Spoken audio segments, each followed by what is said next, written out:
After selling my company, I bought my dream beach house to finally relax. The very first night, my daughter-in-law called me. "Mother-in-law, go to the guest room. We're bringing my whole family to spend a few days. If you don't like it, they say there's an inn down the street." I was silent, speechless. But that same week, I prepared a surprise that wiped the smiles off their faces in a second. The first night in my new house, I woke up to the sound of waves crashing against the rocks.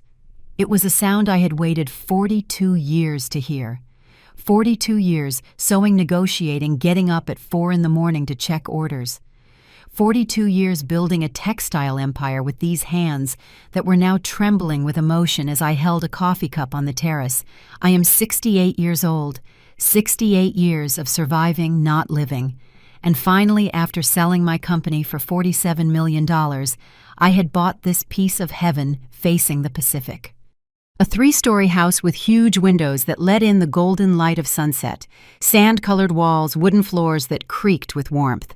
And that smell of salt and freedom that I had never felt was mine before. That night, as I was preparing a simple dinner in my new kitchen, so different from that tiny room where I used to boil beans for 3 hungry children, my phone rang. It was Ryan, my eldest son. I felt that warmth in my chest that only a mother knows. "Mom, congratulations again on the house. Jessica wants to say hi." He didn't give me time to answer. I heard my daughter-in-law's voice on the other end, that sweet tone that always set my teeth on edge. "Dearest mother-in-law, how exciting that you're all settled in. Look, I'm calling because Ryan and I want to come over tomorrow with my entire family to see the house. It's just for a few days a week at most, so I need you to clear out the master bedroom and move into the guest room. There are 11 of us coming and we need space. If it makes you uncomfortable, Ryan saw an inn down the street. I think they have rooms available." The world stopped. The waves kept crashing outside, but inside me, something deeper fractured. I didn't scream. I didn't cry. I just stood there with the phone pressed to my ear, listening to the silence that followed her words. A silence so heavy it nearly suffocated me. "Mom, are you there?" Ryan asked in the background. "Yes, I'm here," I whispered. Jessica let out a light laugh, as if she had just asked to borrow a sweater. "Perfect. Then we'll see you tomorrow around 10. I'll bring breakfast. Well, you'll prepare it right. You know how Ryan likes his eggs." She hung up. I stood there in the middle of that huge kitchen, with the lights reflecting off the white tiles I had chosen so carefully. My hand still held the phone. My breath was short, shallow, as if someone had punched me in the stomach. 11 people. In my house, the house I bought with the money from my company, the company I built from scratch when my husband died and left me alone with 3 children and a $200,000 debt, I closed my eyes. I was 34 again. I was back at that rusty sewing machine with Ryan sleeping in a cardboard box because we didn't have a crib. I felt the pain in my fingers again after sewing for 18 hours straight. I heard the voice of the elementary school principal telling me, "Ma'am, if you don't pay the tuition, Ryan can't stay." Ryan, my firstborn, the one who never cried from hunger because I skipped meals so he could have milk. The one who was able to study engineering because I worked 3 jobs at the same time. The one who now, on the other side of the phone, remained silent while his wife kicked me out of my own room. I couldn't sleep that night. I sat on the terrace watching the dark sea, feeling the cold wind hit my face. And for the first time in decades, I wondered if everything I had built was worth it. Because this house wasn't just a house, it was my reward. It was proof that I survived, that I won that finally. After a lifetime of giving myself to others, I could give something to myself. And in a single phone call, they were taking it away from me. But what they didn't know, what they couldn't even imagine yet, was that I hadn't gotten this far by being a woman who gives up.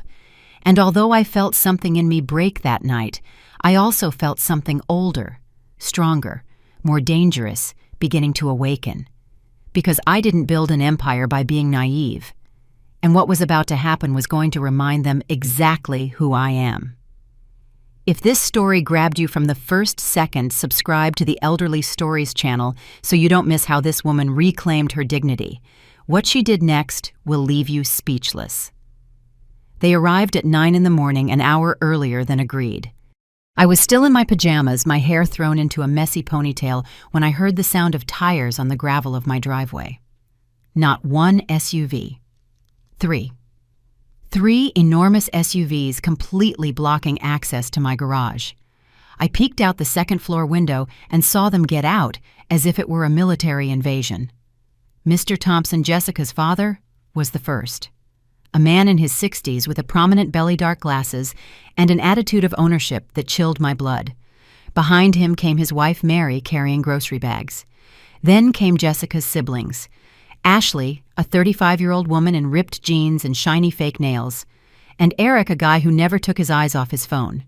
Then came the nephews, 4 children screaming and running straight to the beach without even saying hello. And finally an elderly aunt with a cane and a sour face. 11 people.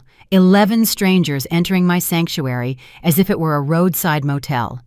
Jessica was the last to get out. She wore a white linen dress, gold sandals, and Hollywood-style sunglasses. She saw me from below and waved as if we were friends at a luxury resort. "Mother-in-law, have you made coffee yet? We're all starving." Ryan was behind her carrying suitcases. Our eyes met for a second. Just 1 second. And in that instant, I saw something that shattered me more than any word. Shame. My son felt shame, but not enough to stop this. I came down the stairs slowly, still in my pajamas, still not understanding how I had lost control of my own life in less than 24 hours. Mr. Thompson was already inside, walking through my living room as if he were evaluating a property for sale. "Nice house, ma'am. What did you say your name was?" he asked without looking at me. "Helen," I replied with the firmest voice I could manage. "Ah, yes, Helen. Look, it's well laid out, but that armchair over there." He pointed to my favorite armchair, the gray velvet one I had bought at an antique shop. "It doesn't go with the view. You should change it." I didn't answer. I just watched him as he continued walking, opening doors, peeking into rooms that didn't belong to him. Jessica entered the kitchen like a perfumed hurricane and started taking things out of the bags. "Mother-in-law, I need you to tell me where you keep the big pots. I'm going to make breakfast for everyone." "Oh, and I reorganized your pantry a bit. It was all a mess." I opened the pantry door. Indeed, my things were no longer where I had left them. The spice jars I had arranged by color were now piled up senselessly. The cups I inherited from my mother moved to a higher shelf where I could barely reach. "Jessica, I didn't ask you to." "Don't worry, mother-in-law. It's just to make everything more practical. Now that we're going to be here, we need the kitchen to work well." "We're going to be here," as if it were already a done deal. Ryan came in carrying more suitcases. He went up and down the stairs without a word, like an obedient employee. At some point, our eyes met again. I opened my mouth to speak, but he looked away and kept climbing. The children were already running all over the house. One of them knocked over a ceramic vase that cost me $300. It shattered against the wooden floor. No one said anything. Ashley, Jessica's sister, didn't even look up from her phone. "Mom, where do I put Aunt Eleanor's things?" Eric asked. "In the master bedroom," Jessica replied without hesitation. "It's the largest and has a private bathroom. My aunt has hip problems. She needs comfort." My room, my master bedroom, the one with a direct view of the sea, the one I had furnished with Egyptian cotton sheets and ivory-colored curtains, the room where I thought I would finally wake up in peace. That's my room," I said almost in a whisper. Jessica turned to me with a smile that didn't reach her eyes. "Oh, mother-in-law, we already talked about this last night. You'll be fine in the guest room. Besides, it's only for a few days." A few days. That was the first lie of many. At lunchtime, my table was full of people I didn't know. Mr. Thompson presided at the head of the table as if it were his house. Mary served breakfast on my plates. The children screamed. Ashley took selfies with the sea in the background. And Ryan ate in silence, his gaze fixed on his plate. In the middle of the noise, Jessica dropped the bomb. "Well, family, I have something to tell you." I talked to Ryan, and we decided that instead of 1 week, we'll stay for 3. After all, the house has plenty of space and mother-in-law is all alone. Right, mother-in-law? It's better this way. We'll keep each other company. 3 weeks. The fork slipped from my hand and clattered onto the plate with a metallic sound that no one else seemed to hear. I looked for Ryan's eyes. This time he didn't look away. But what I saw there was worse than indifference. It was resignation, as if he too were a prisoner in my own house. "Mom, it's just that," he started to say, but Jessica interrupted him. "Your mom is happy, darling." "Right, Helen. Look how nice. The whole family together." I said nothing. I just got up from the table, went upstairs, and locked myself in the guest room. A small room with no sea view with a single bed that creaked. I sat on the edge and took a deep breath. 42 years of work, $47 million, and I was sleeping in the smallest room of my own house. That night I heard laughter from the terrace, music, the clinking of glasses. They were celebrating, on my terrace, with my wine, in my house. And I was alone in the dark, wondering at what point I stopped being the owner of my own life. But one thing was clear. This was just the beginning. And though I didn't know it yet, the worst was yet to come. On the third day, I discovered that Mr. Thompson had turned my study into his personal office. That study was my sacred place, the only space in the house I had designed, thinking only of myself. Floor-to-ceiling windows with a direct view of the horizon, a walnut desk I had custom-made, and a library full of books I had collected over the years. It was the place where I planned to read, write, maybe learn to paint. It was my refuge. When I opened the door that morning, I found Mr. Thompson sitting in my chair, his feet on my desk, shouting on the phone. "I'm telling you that land is worth double. If you don't close the deal today, I'll lose it. Yes, yes, send me the papers by mail. Give me the address." He saw me standing in the doorway and didn't even take his feet down. "Write this down, 47 Ocean Drive, Serena Point." "Yes, in the name of Arthur Thompson." He used my address for his shady business. "Mr. Thompson, this is my study." He held up a finger asking me to wait as if I were an employee interrupting an important meeting. He continued talking on the phone for another 5 minutes. When he finally hung up, he looked at me as if he had just noticed my presence. Ma'am, Lucy, Helen. Right, look, I need to use this space. I have important business, and it's too noisy downstairs with the kids, you understand. But this is my— Ma'am, don't be selfish. Besides, what do you need such a big study for? With all due respect, at your age, you're not going to start working, are you? I felt the rage rise in my throat like bile.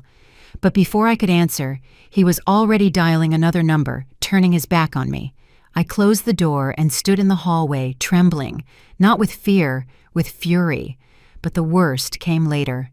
That same afternoon, Jessica decided to reorganize my kitchen. I walked in to find all my pots, pans, and dishes piled on the floor. She was standing in front of the open cabinets, hands on her hips, analyzing. "Oh, mother-in-law, good thing you're here. Look, your kitchen is very disorganized. No one can find anything, so I decided to arrange it as it should be." "Jessica, I already had it arranged." "Yes, but not functionally. For example, why do you have the soup bowls on the top shelf? Those are used more often." "And the porcelain cups, nobody uses those anymore, mother-in-law. I'll just put them in a box." Those cups belonged to my mother, the only things I had left of her. "No, don't touch those." Jessica looked at me with a condescending smile, the kind adults use on stubborn children. "Oh, mother-in-law, don't get sentimental. They're just cups. Besides, look, I bought some new ones here, much more modern." She pulled a set of plastic cups out of a bag. Cheap plastic with tacky, brightly colored flowers. "I bought them at the local supermarket. I charged them to your account. I hope you don't mind. Oh, and by the way, I bought groceries for the whole family.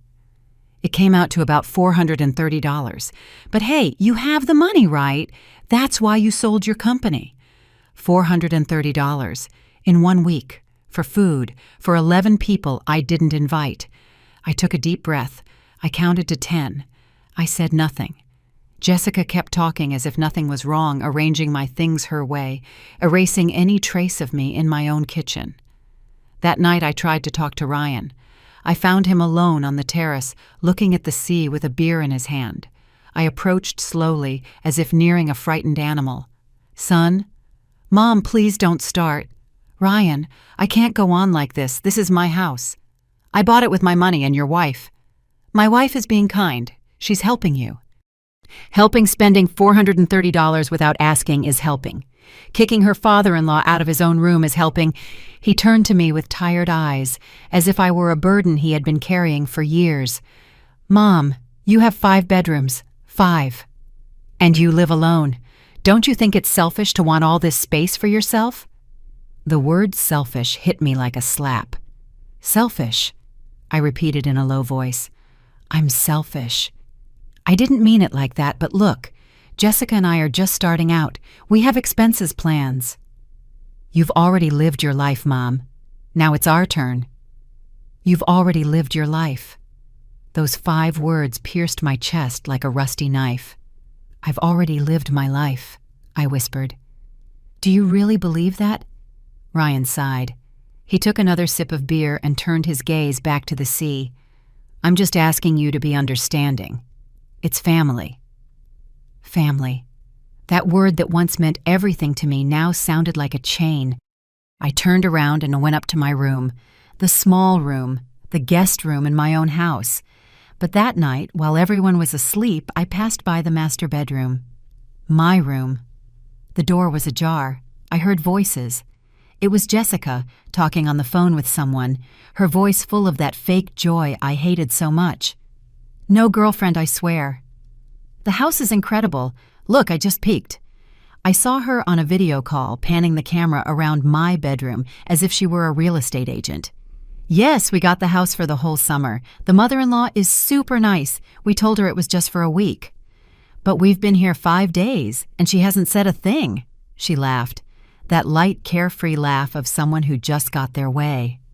Well, what can you do, girlfriend? You have 5 rooms and live alone. What does she need so much space for? We know how to make good use of things. I kept walking to my room. I locked the door. I sat on the bed and stared at the ceiling. And for the first time in many years, I felt something I had forgotten. The survival instinct that kept me alive when I was widowed. The instinct that made me build an empire from scratch. That instinct I thought was dormant, but was now awakening with terrifying clarity. Because I didn't get here by letting people walk all over me, and if they thought they could steal my peace, my house, my dignity, they were about to find out who I really was. But not yet. Not yet. First, I needed to understand how far they were willing to go. And what I discovered next was much worse than I imagined. The 10th night I couldn't sleep, not because of the sound of the waves or the heat or even the rage that had been growing inside me for days like a poisonous plant. I couldn't sleep because something in my head kept repeating. This isn't normal. This isn't just inconsideration. There's something more here. It was 3 a.m. when I went down to the kitchen for a glass of water. The house was silent. Everyone was asleep, everyone except me, wandering like a ghost in my own property. As I passed through the living room, I saw a blue glow. The tablet that Ryan and Jessica shared was on the coffee table screen on Forgotten Open. I got closer. I don't know if it was curiosity or instinct, but something told me to look. And what I saw broke me in two. It was a WhatsApp conversation between Ryan and Jessica dated 2 weeks ago, 2 weeks before I bought this house. Jessica, I already talked to my dad. He says the best thing is to convince your mom to gift the house to us while she's alive. That way we avoid problems with your siblings later. My heart stopped beating. Ryan, I don't know, honey. My mom just bought it. I don't think she'll want to gift it so soon. Jessica, that's why, my love. We have to work on her little by little. First, we stay there as guests. We make ourselves indispensable. And then my dad explains the tax benefits of putting it in our name. Your mom doesn't understand that stuff. My hands started to shake. I kept reading. Ryan, what if she says no? Jessica, she's not going to say no. She's your mom. She adores you. Besides, let's be honest, what does she need a house like this for? She's lived enough. We're just starting out. We have a right to live well, too. She's lived enough. There it was again. That phrase. As if my life were a spent bank account. I kept scrolling down the conversation. There was more, much more. Jessica, my dad, says we have to act fast before she decides to put the house in the names of all 3 kids. If she gifts it only to you, your siblings can't claim anything. Ryan, I feel bad for Gabby and Sebastian. Jessica, why they left the country? They abandoned you when you needed them most. You're the one who was here. You deserve that house. A lie. A rotten lie. Gabby and Sebastian left for work. With my blessing. With my support. The three of us talked every week. How dare she poison my son's mind like that? But the worst was further down. A message from 5 days ago. Jessica, your mom is already uncomfortable. Perfect. That's the idea. The more uncomfortable she is, the faster she'll want to simplify her life. My dad already has the papers ready. She just needs to sign. And Ryan's response, Ryan, okay, let's do it. The glass of water slipped from my hands and shattered on the floor. The sound echoed through the sleeping house like a gunshot. I stood there barefoot, surrounded by broken glass, with tears streaming down my face uncontrollably. They weren't tears of sadness. They were tears of something more primitive, of betrayal, of the kind of pain that can only be inflicted by someone you gave life to. Ryan. My Ryan. The baby I held in my arms while I sewed with one hand. The boy I defended when other kids made fun of his worn-out shoes. The young man I hugged when they handed him his university degree. That piece of paper I paid for with blood and sleepless nights. That Ryan was stealing from me. No, worse. He was erasing me, as if I were an inconvenience, a pending task, an annoying old woman who had lived enough and now had to step aside. I went upstairs in silence, still barefoot, my face still wet. I passed my room where Aunt Eleanor was snoring. I passed the room where Ashley and her boyfriend were sleeping.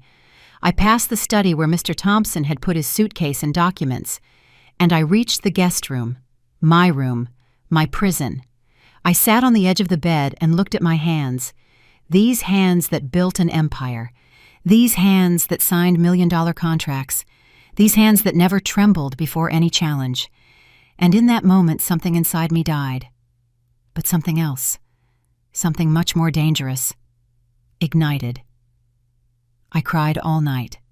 I cried for the naive woman who still believed a mother's love was enough. I cried for the 42 years I spent building a future for children who saw me as an obstacle. I cried for the house I bought with the dream of finally resting, and that was now the stage for my own humiliation. But when the sun came up, there were no tears left. There was only clarity. A cold, calculating, relentless clarity. Because I didn't build an empire by being naive. I built it by being smart, by being patient, by being able to see 10 moves ahead while my competitors barely saw one. And if Jessica and Ryan thought they could play me, they were about to discover that I invented the game. I got up, I washed my face, I dressed carefully.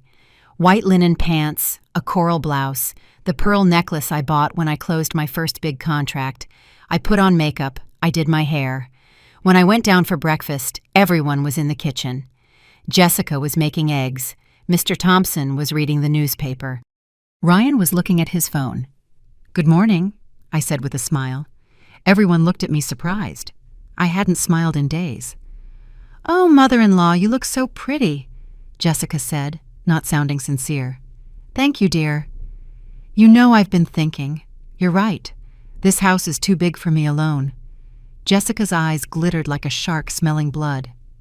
"Isn't it? I've told Ryan 1,000 times." "Yes. So I'm going to make some changes. Important ones." "What kind of changes?" Mr. Thompson asked, putting down the newspaper. "You'll see, but I need a few days. I have to sort out some legal matters." Jessica and Mr. Thompson exchanged a look of triumph. What they didn't know was that I had also exchanged looks, with my reflection in the mirror that morning, and I had made a pact with myself, a pact that was going to change everything. But first I needed to make a call to the only person I could still trust. I left the house with the excuse of going to the market. I needed air. I needed space to think without feeling their eyes drilling into my back. I drove to the boardwalk and parked facing the sea. I took out my phone and dialed the number I had saved under Moni. Monica Evans, my lawyer. But more than that, my friend for 30 years. The woman who helped me register my company when it was nothing more than a sewing workshop in my garage. The one who reviewed every contract, every negotiation, every step of my way to the top. She answered on the second ring. "Helen, what's wrong? Your voice sounds strange." And there, sitting in my car with the windows down and the smell of salt filling my lungs, I told her everything. The surprise arrival, the invasion, the humiliations, the messages on the tablet, the plan to steal my house. There was a long silence when I finished. "Son of a—" Mani didn't finish the sentence. "Do you have proof?" I saw the messages. "Did you photograph them?" "No, I was in shock." "It's okay. We'll get something better." "Listen to me carefully, Helen. Don't say anything. Don't do anything. Act normal. I'm going to investigate this family. Something tells me this isn't the first time they've done this." "What do you mean?" "Arthur Thompson." "That name sounds familiar. Give me 24 hours. We hung up. I sat there watching the waves crash against the rocks with a beautiful, liberating violence. And then something strange happened. I started to remember. Not the last few days, not the recent humiliation. I remembered who I was before I became a mom, a mother-in-law, a ma'am. I remembered Helen Vargas at 34 with 3 kids and $0 in the bank. I remembered the first night after my husband's funeral. The empty house. The silence so heavy it crushed me. Ryan sleeping in a box because we had sold the crib to pay for the burial.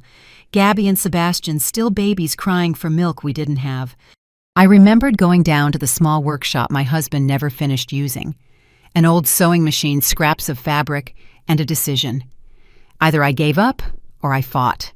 I chose to fight. The first few weeks I sewed school uniforms for the neighborhood elementary school. $5 per pair of pants. I worked 18 hours a day. My fingers bled. Ryan would wake up at midnight and find me there sewing under the yellowish light of a flickering bulb. "Mom, why are you crying?" he asked me once. "I'm not crying, my love. It's just exhaustion." A lie. I was crying because I didn't know if we were going to survive the next week. But we survived. 1 month, 2 months, 6 months. A year later, I wasn't just sewing uniforms. I was sewing First Communion dresses, Sweet 16 gowns. I became known for my perfect stitch for meeting impossible deadlines, for saying yes when other seamstresses said no. 3 years later, I opened my first shop, Vargas Textiles. A simple, honest name. 5 years later, I hired my first 10 employees. 10 years later, I had 3 branches and contracts with department stores. 20 years later, I was a national supplier. 42 years later, I sold my empire for $47 million. 42 years without giving up. 42 years saying no to fatigue, to fear, to defeat. And now I was going to let myself be defeated by a manipulative daughter-in-law and a cowardly son. No. I started the car and drove back, but not to the house. First, I stopped by the bank. I needed to move some things around, make sure my money was protected. Then I went to the notary's office. I requested certified copies of the deed to my house. I put them in a manila envelope in the glove compartment. And finally, before going back, I stopped at a coffee shop and ordered a black coffee. Alone, bitter. The way I liked it before everyone told me it wasn't good for my age. My age. As if being 68 turned me into an old piece of furniture that needed to be replaced. I drank that coffee slowly, savoring every sip, remembering every battle won. When I got back home, it was almost 6 in the evening. The family was on the terrace drinking piña coladas and laughing. My wine, my glasses. They saw me arrive, and Jessica waved. "Mother-in-law, where have you been? We were starting to think you got lost." "I just went to run some errands," I replied calmly. "Did you bring anything for dinner? Because what I made for lunch wasn't enough." Of course it wasn't enough. There were 11 mouths eating like there was no tomorrow. "No, I didn't bring dinner." Jessica frowned, annoyed. "Oh, mother-in-law, well then I'll have to order some pizzas." "It's going to cost about $150, you know." "Do what you want," I said, going up the stairs. I heard murmurs below. Surprise. It wasn't the answer they were expecting. That night, lying in my small bed, my phone rang. It was Moni. "Helen, I have information, and you're not going to like it." "Tell me." "Arthur Thompson has a clean legal record, but a shady moral one. I found 3 cases in the last 10 years where families accuse him of real estate fraud. He convinces elderly people to donate properties in exchange for care that never comes. Then he sells the houses and disappears. They've never been able to prove it legally, but there are reports." My stomach turned. "And Jessica Thompson Cruz. Here's the good part. She has an active lawsuit against her, $230,000 pyramid scheme. She convinced several women to invest in a cosmetics business that never existed. It's in legal proceedings. Ryan knows nothing." "How do you know he doesn't know?" "Because the lawsuit was filed 2 months ago, and Jessica's fiscal address is her parents', not the apartment she shares with your son. She's been hiding it." I closed my eyes. It all made sense. They needed money. A lot of money. And I was the perfect bank. "Moni, I need your help." "For what?" "To set a trap." There was a pause. "Helen Vargas. I thought you'd never say it." "Tell me what you need." And there, in that small room that smelled of dampness and defeat, I began to design the most important plan of my life. It wasn't going to be fast, it wasn't going to be easy, but it was going to be perfect, because I hadn't gotten this far by being impulsive.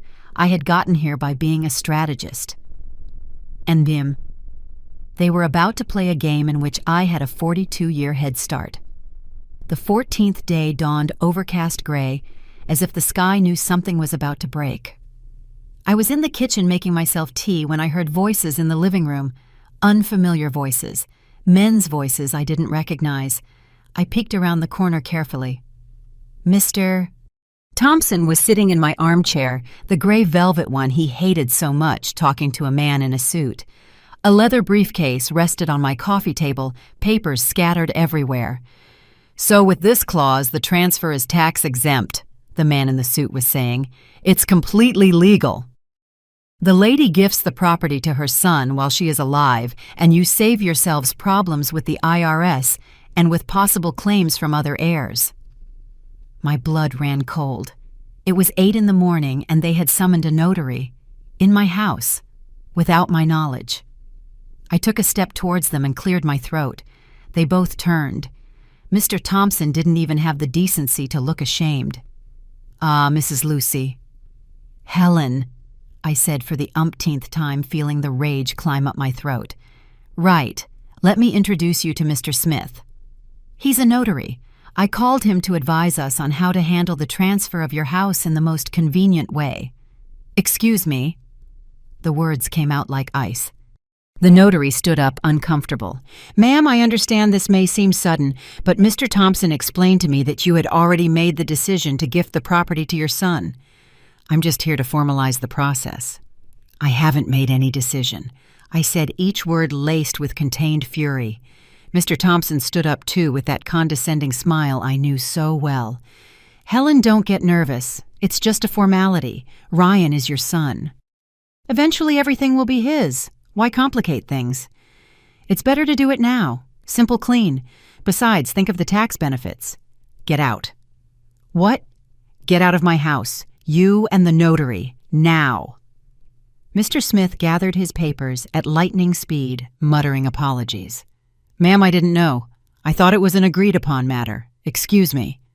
He practically ran out. Mr. Thompson, on the other hand, didn't move.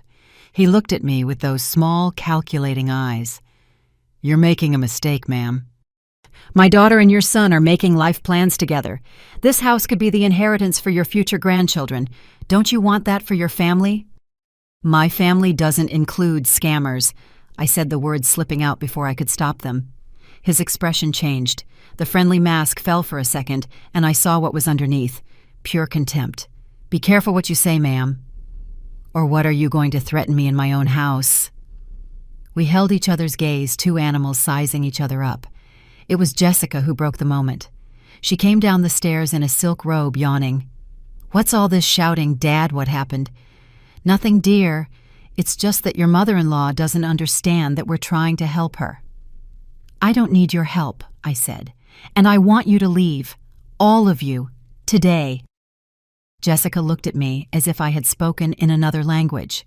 "Leave, mother-in-law? You're kidding, right?" "I'm not kidding. But we've been here for 2 weeks. You can't just kick us out like this. Besides, where are we going to go? We had plans to stay until the end of the month." "That's not my problem." Her face changed. The fake sweetness vanished. What was left was something cold, calculating, dangerous. "I see. So that's how it is. Family when it's convenient for you, right? When you needed someone to visit you while you were building your little company, Ryan was there. But now that you have money, you throw us out like dogs." "My little company," I repeated, feeling every muscle in my body tense, "cost me 42 years of my life. And I will not allow a scammer—" "Scammer!" Jessica screamed. "How dare you? $230,000. Pyramid scheme." Sound familiar? The color drained from her face. Who told you that? Does Ryan know? Does your husband know he's being sued? Does he know that the only thing you want from this family is money to pay your debts?" "You don't know anything." Her voice trembled now. "You don't know what I've been through. And I'm not interested in knowing. I want you, your father, your mother, your siblings, and everyone you brought with you to get out of my house. You have until 6 o'clock this evening." I turned to go up the stairs, but then I heard her voice. Low, venomous. "If you kick us out, Ryan goes with us." I stopped. "What did you say?" "You heard me, mother-in-law. Ryan is on my side, not yours. If we go, he goes, and he will never speak to you again." "Are you willing to lose your son over a selfish old woman's tantrum?" Something inside me broke in that moment. It wasn't the threat. It was the word old, said with such contempt, as if my age were a disease, as if my 68 years of life work and sacrifice were worthless. I turned around slowly. "Ryan can choose whatever he wants, but this house is mine, and no one is going to take it from me." I went up the stairs without looking back. I went into my small room, locked the door, and then I heard something that shattered me, Ryan's voice in the hallway. "What happened? Why are you all yelling? Your mother," Jessica said, her voice breaking, playing the perfect victim. "She's kicking us out. She says we're scammers, that we're not welcome. She says you have to choose between her and me." "Mom did what—" "You heard me. After everything we've done for her, she treats us like trash."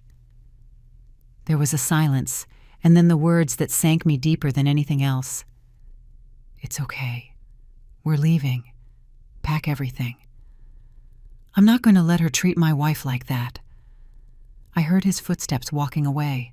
I heard doors closing. I heard the sound of suitcases being dragged. And I just sat there on that small bed, feeling the world I had built for 42 years crumble to dust. But something strange happened. I didn't cry. There were no tears left. There was only something colder, more lethal, because in that moment I understood something. Ryan had chosen, and he hadn't chosen me.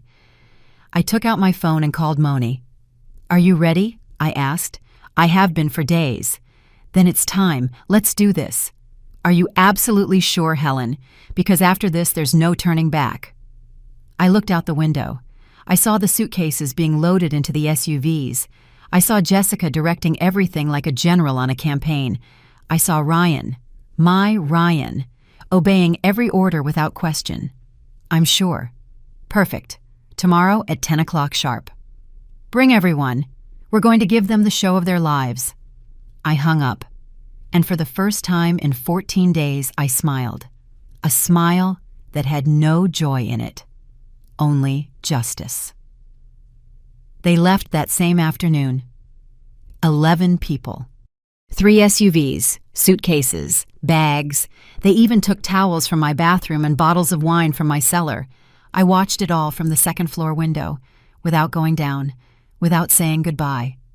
Ryan came up once. He knocked on my bedroom door. "Mom." I didn't open it. "Mom, please let's talk." I remained silent, sitting on the bed, with my hands on my knees. "Fine," he finally said.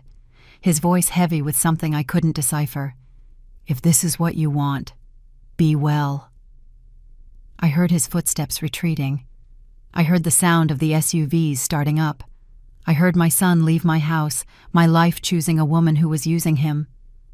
When the silence returned, I went downstairs. The house was a disaster. Dirty dishes everywhere, wet towels thrown on the floor, the terrace littered with empty bottles and cigarette butts. Mr. Thompson's study with crumpled papers and cigar ash on my walnut desk. But the house was mine again. I spent that entire night cleaning. Not because I had to, but because I needed to reclaim every inch of my space. To clean not just the physical dirt, but the toxic energy they had left behind. At 2 a.m, with the house finally in order, I made myself a cup of tea and sat on the terrace. The sea was calm. The stars shone with a clarity I hadn't seen in weeks. I took out my phone and called Gabby, my daughter, the middle child, the one who always had my temperament. "Mom, are you okay? It's 2 a.m. here." "I'm not okay," I said, and my voice trembled for the first time. "But I'm going to be. I need to tell you something." I told her everything. From Jessica's first call to the fight that afternoon, the messages on the tablet, the notary, the lawsuit against Jessica. Everything. There was a long silence when I finished. "That bitch." Gabby took a deep breath. "Mom, why didn't you call us sooner?" "Because I was ashamed. Ashamed of what? Of having raised a son capable of doing this to me." "That's not your fault. Ryan has always been malleable." "Dad knew it. I know it. Sebastian knows it. That's why Jessica chose him." Those words hurt, but they were true. "What are you going to do?" Gabby asked. "Something I should have done from the beginning. Fight back. Count on me. What do you need? For now, just your support, and your brother's, because what's coming is going to be ugly. You have it. Always." We hung up. I called Sebastian next. My youngest son, the quietest one, gave me the same unconditional support. And there, surrounded by the love of 2 of my 3 children, I felt I could breathe again. The next day at 9 a.m, Moni arrived. She wasn't alone. She brought a young man with glasses carrying a laptop. "Helen, this is Omar Williams, a private investigator. He has information you need to see." We sat in my living room. Omar opened his laptop and began to show me files, photographs, documents, screenshots. "Arthur Thompson Puga," Omar began. 63 years old. In the last 15 years, he has been involved in 7 cases of real estate dispossession. 3 ended in out-of-court settlements. 2 had the statute of limitations expire. 1 is still active. 1 more was dismissed for lack of evidence. His modus operandi is always the same. He approaches elderly people, usually widows or widowers, with assets through a close family member. He offers legal help to protect the assets. He ends up taking the property. He showed me photos, houses, land, and faces. Faces of elderly people who had lost everything. This lady, he pointed to a photo. She lost her house in Palm Springs. She had lived there for 40 years. Arthur convinced her to put it in her daughter's name, who was married to Arthur's son. 6 months later, the daughter divorced and sold the house. The lady ended up in a nursing home. I felt nauseous. And Jessica. Omar switched screens. Jessica Thompson Cruz, 32 years old, active lawsuit for $2.3 million. Pyramid scheme disguised as a multi-level marketing business. She convinced 17 women to invest between $50,000 and $300,000 each. The business never existed. She used the money to pay personal debts and for luxuries. The lawsuit was filed 4 months ago. Ryan is not in any of the documents. She kept everything separate. Why did she marry my son? Moni was the one who answered. "For you, Helen. Your son was a perfect target. An engineer with a stable job but no great income. The son of a successful businesswoman. They saw the opportunity and took it. The wedding was 2 years ago, right?" I nodded. "Just when you closed your biggest contract with a major retailer. It was in the local papers. Textile entrepreneur closes $1 million deal. They read it, and they started planning." I leaned back on the sofa, feeling how everything made sense in the most painful way possible. So it was never ever about Ryan. No, said Omar. It was always about you. I closed my eyes. I took a deep breath. What do we do now? Moni smiled. That lawyer's smile I had seen 1,000 times when she was about to win a case. Now we set a trap, and for that, you need to do something that is going to hurt you a lot. What? You're going to call Ryan. You're going to apologize, and you're going to invite them to a reconciliation dinner in 3 days. What, why? Because we need them to feel safe again, to let their guard down, and then we show them everything we have. They won't come. Ryan is furious with me. They'll come, Moni said with certainty, because you're going to tell them exactly what they want to hear. That you've thought things over, that you were confused, that you want to fix everything with legal documents involved. They'll think they've won. And then we give them the surprise of their lives. Omar pulled a yellow folder from his briefcase. Everything is here. Proof of Arthur's frauds. Documents from the lawsuit against Jessica. And something else I found. He opened the folder. There was a series of printouts from Facebook.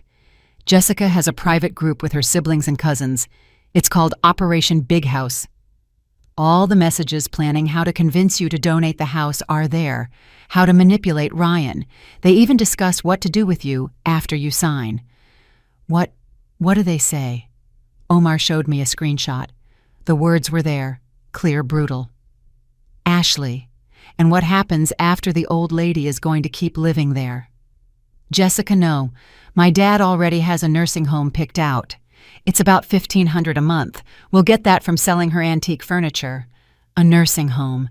They plan to put me in a nursing home after stealing my house. Something inside me hardened into stone. When do we do this? I asked with a voice I didn't recognize as my own. The day after tomorrow. Saturday at 7 in the evening. Invite them to dinner. Tell them you want to talk about doing things right. We'll arrive at 8. And what will happen? Moni took my hand. Justice will happen, my friend. The good kind. The kind that hurts. That night, I called Ryan. It took more out of me than any business negotiation of my life. Son, it's me. Silence. I want to talk. With you and Jessica. I know I behaved badly. I was confused, scared, but I want to fix things. Mom, please. A dinner on Saturday. Just us. And then we'll talk calmly about everything. About the house. About the future. About what's best for everyone. There was a long pause. Are you serious? Very serious. I'll talk to Jess. Thank you, son. He hung up. 20 minutes later, I received a message from Jessica. We'll be there, mother-in-law. Glad you came to your senses. See you on Saturday. I put the phone away. Moni was right. They had taken the bait, and I was ready to sink the harpoon. Saturday dawned with a sky so blue it seemed fake. I spent the whole morning preparing dinner, not because I felt like it, but because I needed to keep my hands busy. If I stopped to think too much about what I was about to do, I might lose my nerve. I made a traditional stew, Ryan's favorite since he was a child. The one I made for his birthdays, his graduations, for every important moment of his life. I made it with my mother's recipe, the one with 32 ingredients that takes 3 days to prepare. I made it perfectly because I wanted him to remember. I wanted him, when it was all over, to know exactly what he had lost. At 5 in the afternoon, Moni arrived with Omar and a woman I didn't know. This is Patricia Evans, Moni introduced. A specialist in civil fraud. She's here as a legal witness to what's going to happen. Patricia shook my hand firmly. Mrs. Vargas, what we are going to do tonight is completely legal. But I need you to understand that after this, your relationship with your son will change maybe forever. Are you sure? I looked out the window. The sun was beginning to set, painting the sea orange and violet. My relationship with my son already changed, I said. He made his choice. Now I'm making mine. All right. Then let's proceed. Moni took a portable projector out of her briefcase. Where do you want us to set this up? In the dining room. Let them see it on the big wall. I want them to have nowhere else to look. They spent the next hour getting everything ready. The projector, the laptop, organized documents, hidden audio recorders. Everything had to be perfect. At 10 to 7, I heard the sound of tires in the driveway. They arrived in a single SUV this time, just Ryan, Jessica, Mr. Thompson, and Mary, the negotiators. I glanced in the hallway mirror before opening the door. I had put on a simple beige dress, the pearl necklace, discreet makeup. I wanted to look like the nice mother-in-law they expected, submissive, repentant, easy to manipulate. I opened the door with a smile. Come in, so glad you could make it." Jessica gave me a fake hug, the kind that doesn't really touch. "Oh, mother-in-law, we wanted to fix things too." "Right, honey." Ryan nodded uncomfortably, not looking me in the eye. Mr. Thompson walked in as if he had never left, heading straight for the living room. "Smells good, Lucy." "Helen," I corrected for the last time. "And it's stew, Ryan's favorite." I saw something flash across my son's face. A flicker of nostalgia, of guilt. But it was gone as quickly as it appeared. I sat them down in the dining room. I served the dinner with my own hands. I used the best glasses, the crystal ones I inherited from my grandmother. I opened a bottle of red wine I had been saving for a special occasion.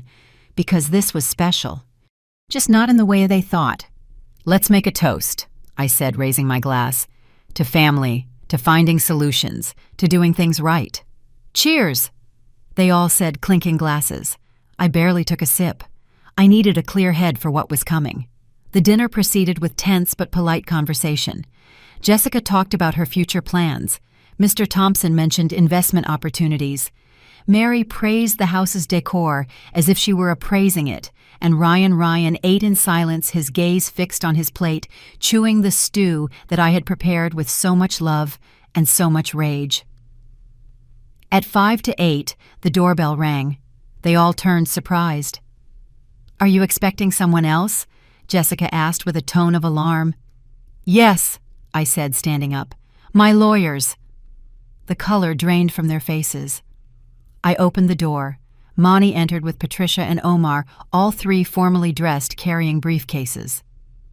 "Good evening," Moni greeted with a professional voice that allowed for no argument. "I am Monica Evans, legal representative of Mrs. Helen Vargas. This is Patricia Evans and private investigator Omar Williams." Jessica jumped to her feet. "What is this mother-in-law? You said we were going to talk as a family." "And we are going to talk," I replied with a calm I didn't feel. "But it will be with everything on the table, with the truth." "I don't understand." "Sit down," Moni ordered. "Please." Something in her voice made them all obey, even Mr. Thompson, who looked like he was calculating if he could make a run for it. Omar connected the laptop to the projector. The dining room wall lit up. "What you are about to see," Patricia began, "is the result of an exhaustive investigation into the true intentions of the Thompson family regarding this property and Mrs. Vargas." The first image that appeared was the WhatsApp messages, the ones I had seen that night on the tablet. Enlarged, clear, undeniable. "Jessica, we have to convince your mom to gift the house while she's alive." "Ryan, I don't know, honey. My mom just bought it." "Jessica, that's why, my love, we have to work on her little by little." Ryan turned pale. "Where did you get that?" "From your own tablet," I said, "the one you left open one night." "Keep going." The next image was worse.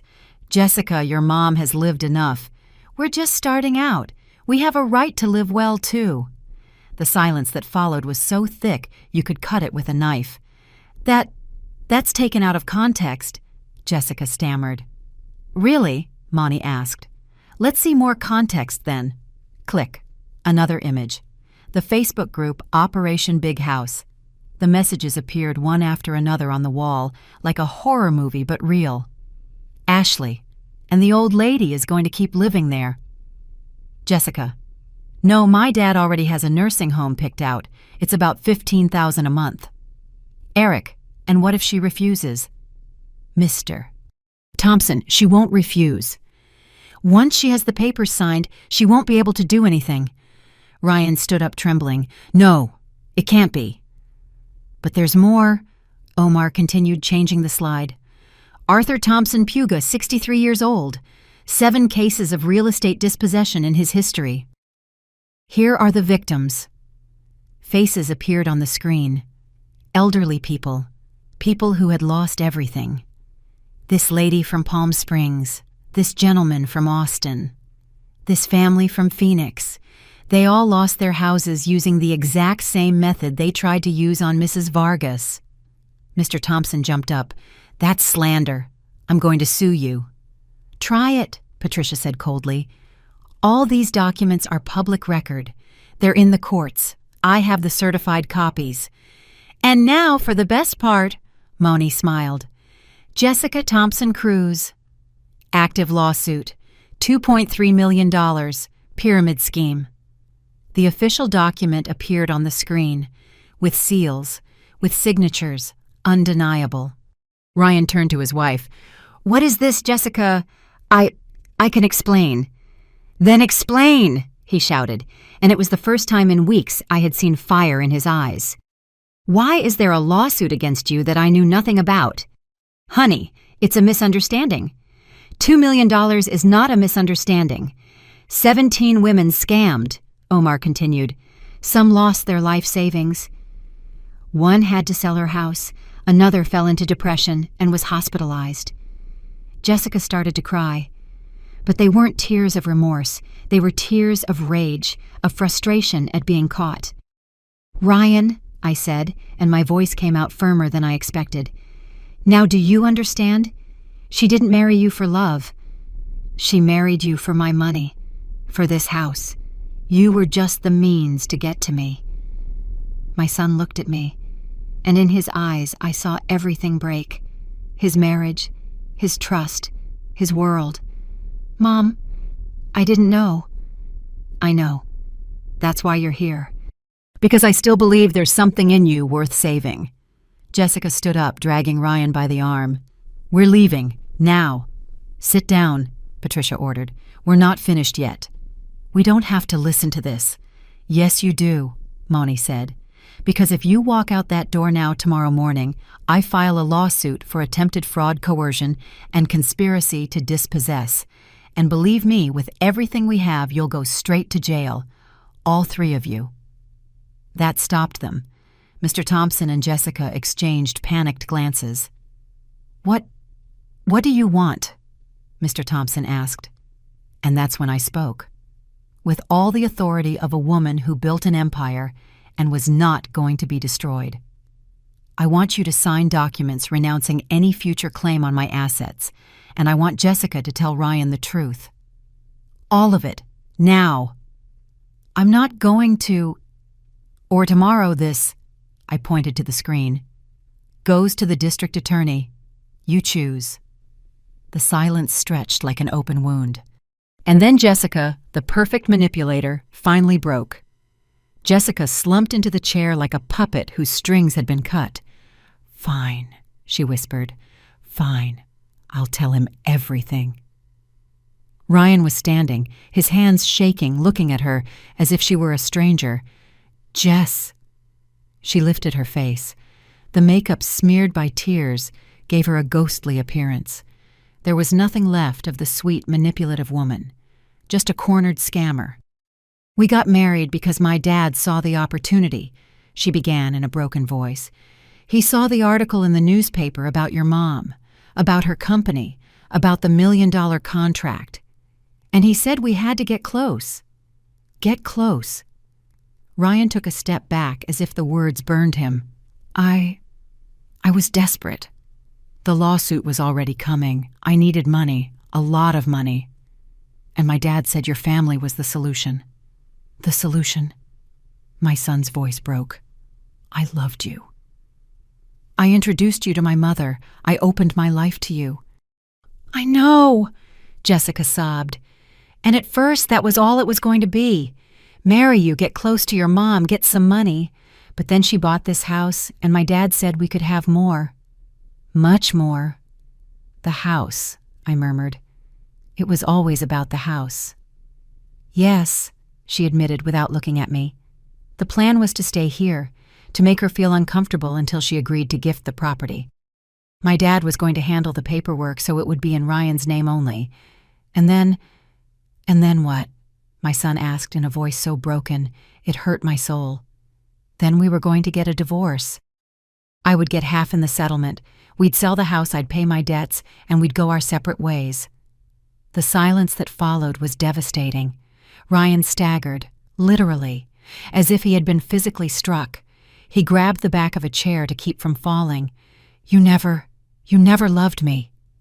Valentina didn't answer, and that lack of an answer was the cruelest answer of all. "Son," I began to say, but he held up his hand. "No, Mom. Let me process this." He walked over to the window, turning his back on everyone. I saw his shoulders shake. He was crying. And I, who had planned this moment, who had wanted to see justice, felt my heart break seeing my son shattered. Mr. Thompson tried to get up. "This is a circus. We're leaving. Nobody moves." Patricia's voice was as sharp as glass. "There are still legal matters to resolve." Monty took a folder from her briefcase. "Arthur Thompson, I have documents here that link your legal advice to at least 5 cases of dispossession. I have testimonies. I have bank transfers. I have everything necessary to proceed criminally against you. You can't prove. I can and I will, unless you sign this." She placed a document on the table. "It's a total and absolute waiver of any present or future claim on the assets of Helen Vargas or her direct heirs. In addition, a commitment not to approach her or her family under any circumstances. If you fail to comply, everything we have goes straight to the DA's office." Mr. Thompson read the document with eyes blazing with anger. "This is extortion." "No," I corrected. "This is protection. Sign or face the consequences. You decide." He clenched his jaw, took the pen, and signed with so much rage he nearly tore through the paper. "Now you," Monty placed another document in front of Jessica. "The same. And in addition, a written admission that your relationship with Ryan Vargas was based on deceit for financial gain. This will help him initiate the divorce without complications. I'm not signing that. Then tomorrow morning I speak with the 17 women who sued you. I give them all this additional information. Your case of simple fraud becomes conspiracy and organized crime. That's a minimum of 8 years in prison, Jessica." 8 years. Jessica looked at her father. He looked away, and that's when I understood everything. Mr. Thompson had used her just as much as she used Ryan. A family of predators, every man for himself. Jessica signed, with tears of rage, but she signed. "Perfect," said Patricia. "Omar, as a legal witness, do you confirm that these signatures were given without physical coercion?" "I confirm. All present were in full possession of their faculties and signed voluntarily after being informed of the legal consequences of their actions." "Excellent. Then this is settled." Monty collected the documents and put them away. "Now you can leave. You have 24 hours to remove any belongings you have left in this house. After that, if I see you near this property again, I'm calling the police." Mr. Thompson and Mary stood up without a word. They walked to the door like defeated soldiers. Jessica followed them, but before leaving she turned to Ryan. I'm sorry. I really am." "Go," he said without turning around. He was still looking out the window. "Just go." She left. The door closed, and we were left there. The lawyers, my son, and me. "Ryan," I said softly. He finally turned. His eyes were red, his face destroyed. "Mom, you were right. About everything. And I treated you like you were the problem. I kicked you out of your own house. I let them humiliate you. For her. For someone who never loved me." I walked towards him slowly. "Son, I don't deserve your forgiveness." "Maybe not," I said, and the words came out harder than I intended. "But I'm going to forgive you anyway. Because you're my son, and because you made a mistake, not a crime. I almost lost everything because of that mistake. I almost lost you. But you didn't. Because in the end, when you saw the truth, you didn't deny it. You didn't justify it, and that counts." He broke. My 43-year-old son collapsed in my arms like he was 5 and had fallen off his bike. He cried with his whole body with those deep sobs that come from the soul, and I held him because I'm his mother, and mothers don't know how to stop loving, even when they're shattered. Moni and the others discreetly left, leaving us alone. When Ryan finally calmed down, we sat on the terrace. The sea was dark, choppy from the wind. "What am I going to do now?" he asked in a hoarse voice. "It was all a lie. My marriage the last 2 years, everything." "Now you're going to rebuild," I said. "You're going to get a divorce. You're going to go to therapy. You're going to learn to trust again. And you're going to remember who you are, the son of Helen Vargas, and the sons of Helen Vargas don't stay down." He managed a sad smile. Can I stay tonight? I don't want to go back to that apartment." "Not yet." "You can stay as long as you need, but in the guest room. The master bedroom is still mine." That small joke broke some of the tension. He laughed. A bitter laugh, but a laugh nonetheless. "Understood, Mom. Understood." That night after Ryan went up to sleep, I stayed alone on the terrace. I took out my phone and sent a message to Gabby and Sebastian. "Everything went well. Your brother is here. He's hurt, but he's going to heal. I love you. Thank you for believing in me." The replies came almost immediately. Words of love, of support, of real family. And there, sitting under the stars with the sound of the waves and the weight of 42 years of battles on my shoulders, I understood something. I had won. I hadn't just gotten my house back. I had gotten back my dignity, my strength, my voice, and although the price was high, although seeing my son broken hurt me more than anything else, I knew I had done the right thing, because sometimes true love isn't protecting people from pain. It's protecting them from lies, even when it hurts, especially when it hurts. 6 months later, the March sun streamed through my living room windows, painting everything gold. That warm color that only exists on spring mornings when the world seems to promise that everything can begin again. I was on the terrace, a steaming cup of coffee in my hands, watching the waves draw lace foam on the sand. I was wearing a mustard-colored linen blouse and white pants. My hair was down, with just a few gray hairs I no longer bothered to hide.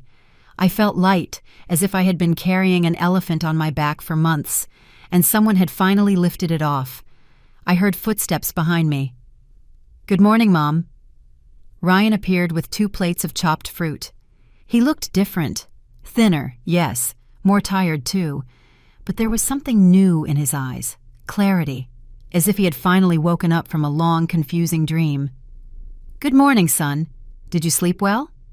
"Better than a month ago, worse than a week ago. I'm making progress." He sat down next to me. He didn't live with me anymore, of course. After that terrible night, he stayed for 2 weeks in the guest room. Then he found a small apartment near the sea, something modest, something he could afford on his engineer's salary without depending on anyone else. The divorce was finalized 3 months ago. Jessica didn't fight. She couldn't. With all the evidence against her, she signed the papers without a fuss and disappeared. I heard she moved to Austin, far from the women who sued her, far from the scandal. Mr. Thompson also vanished. The victims of his previous frauds, armed with the information Omar compiled, finally managed to file a class action lawsuit. The last I heard of him, he was facing trial. I don't know how it will end, but at least he can't hurt anyone else. "Mom," Ryan said, pulling me from my thoughts, "I want to tell you something." "Tell me." "I started therapy, like you suggested." "And how's it going?" "Hard. Very hard." The therapist says I have trouble setting boundaries, that I always sought external approval instead of building internal self-esteem. She says that's why I was a perfect target for someone like Jessica.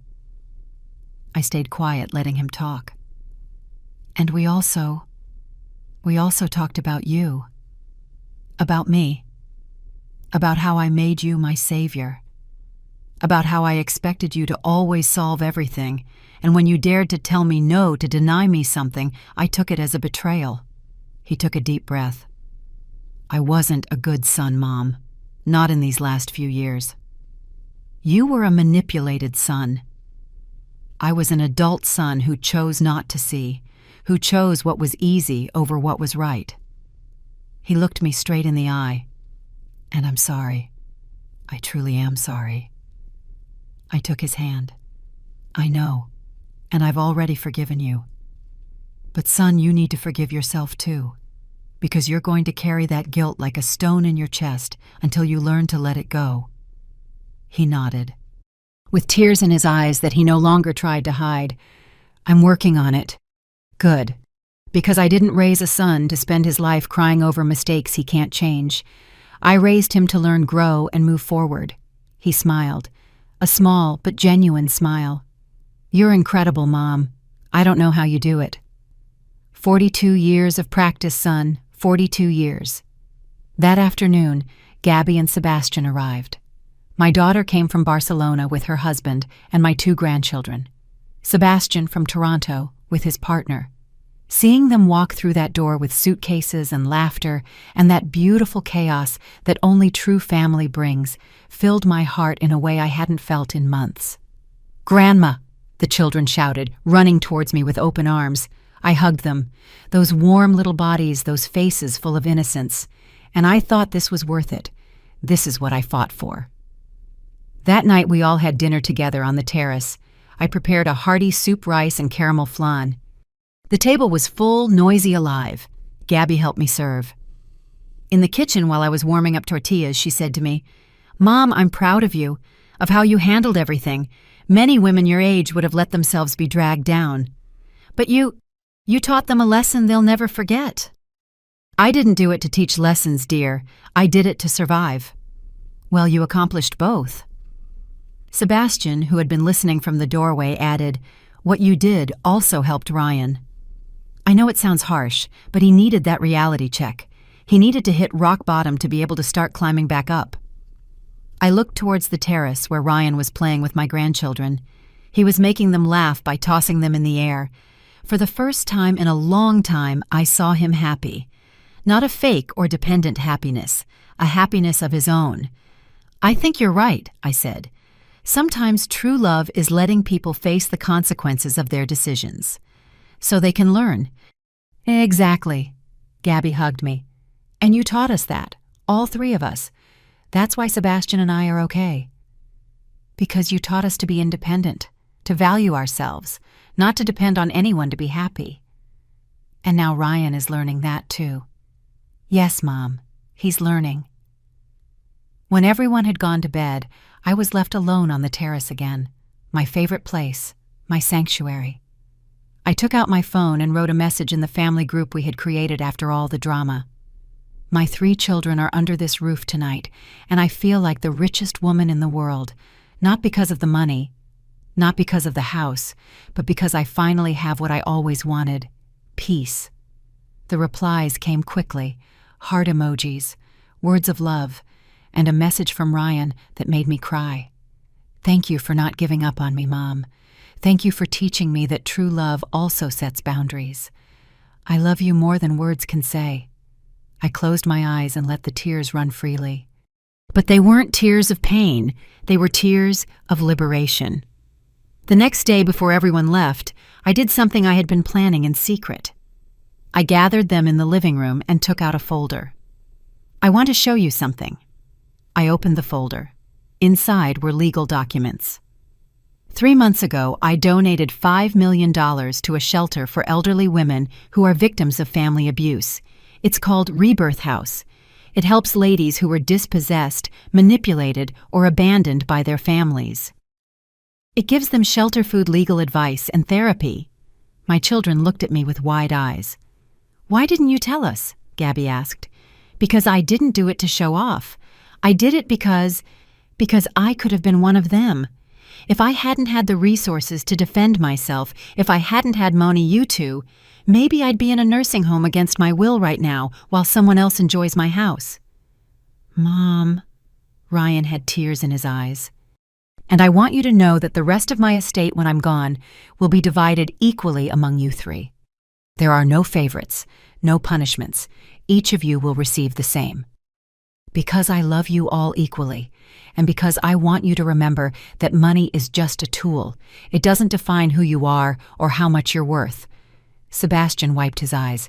You're the wisest woman I know. I don't know about wise, but I have learned something in these 68 years. Family love isn't bought with inheritances. It's earned with respect, with presence, with actions, not with promises.